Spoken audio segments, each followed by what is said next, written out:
This regional office, REG off, regional office, that means that's the office that controls the north, the east, the south. Separate offices, unique to those. The next line, home office, meaning the corporate headquarters.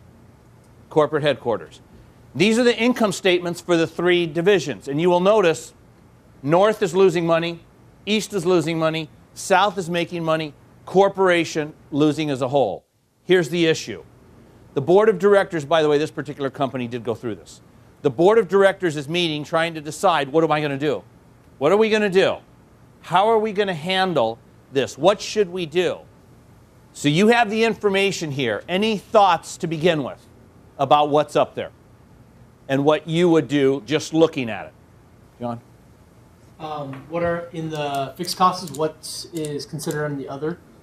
What's considered in the other? Because 18 million in the east for other is quite a lot. Included in the other here are permits,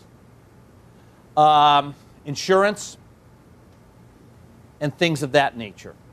I was going to say the same thing. It obviously looks like if that's including insurance, maybe like on the building or something, that just to have an office there is way too expensive. So, because the rent is significantly higher, well, yeah, there than in the other two offices. Okay, so what? Well, I would, if we were to choose an office to close down, I would close down the east office. Why? It's obviously too expensive. They can't afford to stay open over there. So you would close down the east office because it's just too expensive, period. Interesting. Assuming that it is a manufacturing unit. It is. If you close down the east part of it, the 80,000 sales, if they get allocated to north and the south, do you not have to consider the capacity? Correct. See, and now those were some of the other things we were going to start in, so that was going to be my next question, not necessarily that one, but that leads us to that next question then. Fine. 80 million in sales, going to go away. Wonderful. But it's not going to go away. Let's just say it all gets dispersed. Great. 60 million of it goes here, 20 million of it goes there. Well, you'd like a lot more to go here since they make money, but we're going to address the South in a minute.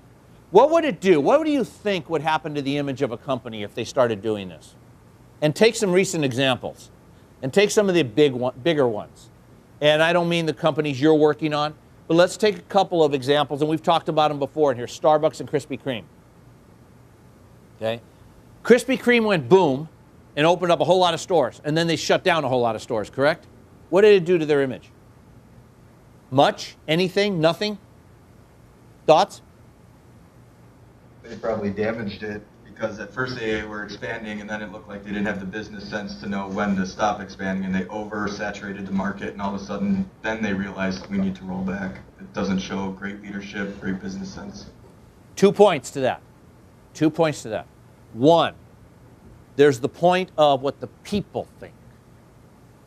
And the people have a whole lot more power than we give them credit for.